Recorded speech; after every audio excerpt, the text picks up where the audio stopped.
So I'm 𝗘𝗺𝗶𝗹.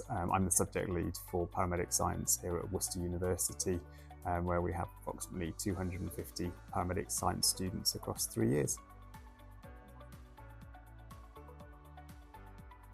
Sure. So originally I studied biology, and when I completed my degree, I did apply to the ambulance service, which was a good 30 years ago. Unfortunately, I messed the driving assessment up, so I wasn't successful, so that kind of cut that rather short. I then went on to work in a lab in a chemical company. I was there for just over a year before moving on to the biosciences industry, where I worked for a company that made automation that worked in sort of lots of different labs. We worked in the National Blood Transfusion Service, Forensic Sciences, the National Genome Project, which was really quite exciting. We set up great big robotic systems, but it really wasn't quite me, and I wanted to do something a little bit more on the caring side. So actually I left that and sort of re-pursued working for the ambulance service, where I started as a technician for Hereford and Worcester ambulance service, which was a good 25 years ago now. I progressed to paramedic and worked there for probably 15 years in total, before finally ending up here at Worcester as a paramedic science lecturer. And I think I'd just come to the point in my career, I'd always enjoyed kind of the teaching element. I'd had students working with me, and I wanted to kind of develop that further and help develop future generation of paramedics, really. So that's why I'm here now. I really liked about it was that it's very proactive, you're very autonomous in what you do. So I think it's also very privileged in as much as most of the time you get to work with one patient at a time, and you see their kind of journey right from when you first arrive to handing them over at hospital as well, and you can concentrate solely on that patient. I'd be lying if I said there wasn't an element of excitement and kind of diversity to it as well. It's ever changing. You meet lots and lots of different people, but it does just give you a real opportunity to give that individual one-on-one patient care, which I sort of really found drew me to the role, definitely.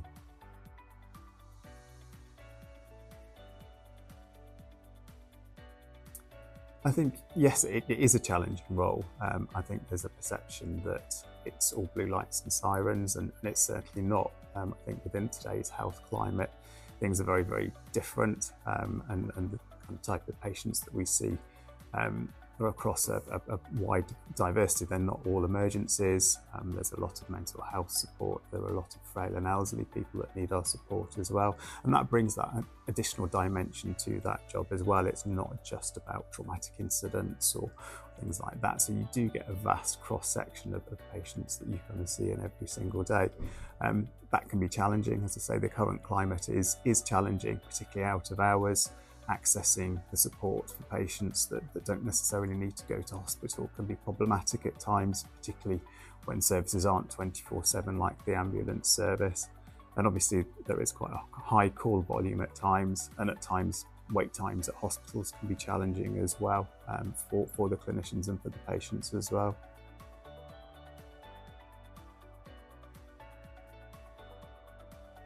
Absolutely, it's a really close-knit community working in the ambulance service. You have typically a crewmate, and you have the support of the officers and the people that work around you as well. And there are the other services that we do draw on, so it is a close community, and I think your development within that service is sort of closely supported as well to help you give the best support you can to patients. First and foremost, the one thing that I always say is a caring person. I think it's absolutely vital and central to the role is to be able to give somebody that person-centered care within it. I think somebody that is suited to problem solving, is able to think clearly, and be adaptable to different environments as well, because the environment is ever changing. You might be working outside. It can be cold, it can be wet, you might be working in confined spaces as well. So it's about the ability to adapt. I think somebody that can reflect and think about their own role within what they do as well, and the ability to adapt their kind of clinical practice to that as well, a recognition of their thoughts and emotions and how that impacts on others is really, really important within the day-to-day role.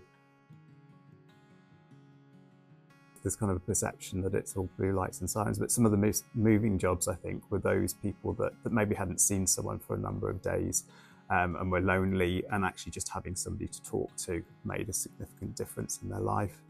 And I think the other one, which I think scares a lot of paramedics or makes them uncomfortable, is childbirth as well. I think it's the one thing that we do that actually isn't a medical problem, but it's bringing a new life into the world. And everything that kind of goes around that, you want that to be a great experience. And I think whilst it's nerve-wracking, it's a kind of real privilege to be able to do that as well. So our course at the moment, it's a 3-year honours degree. Students start in their first year, and we start to equip them with sort of the basic skills of what they need to do. So there'll be clinical skills, practice. So their first semester is spent purely at university learning some of those skills, and we'll teach them biological sciences, so they'll start to learn about some of the conditions and how the body works.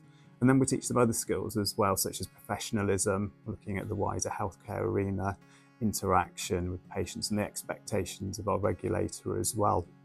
So they get to know the basics. Then second semester, they'll actually start to go out into their first placements within practice as well, where they'll go out with our partner ambulance trust. They'll be assigned a mentor, and they'll actually start to get involved day to day with those shifts. And then we build on this through the 3 years. So second year, there's increased sort of biosciences, looking at pharmacology and drug interactions, increased depth of knowledge into conditions. We look at things like research as well, because that's a really important part. So we look at evidence-based practice and how learning around research can influence our practice as well. And then finally moving into the third year, where they'll actually do a dissertation as well, based on those research projects they've started. We look at things like leadership and reasoning, which we look at clinical reasoning and justification as well. So it's kind of a step-by-step phase throughout those 3 years, with clinical skills kind of involved and embedded right the way throughout, with their practice placements alongside as well. I think I'd say research well, get to know the real truth behind it. It's not all just that you see on television, although that does give you a snapshot.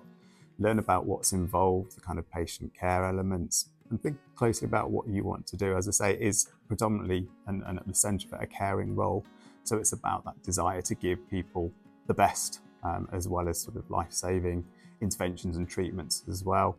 Have a look at things like the 𝗘𝗺𝗶𝗹, who are our regulator, and they give you the code of conduct and expectations of a paramedic as well, or the standard operating procedures. So it's worth having a look at those too.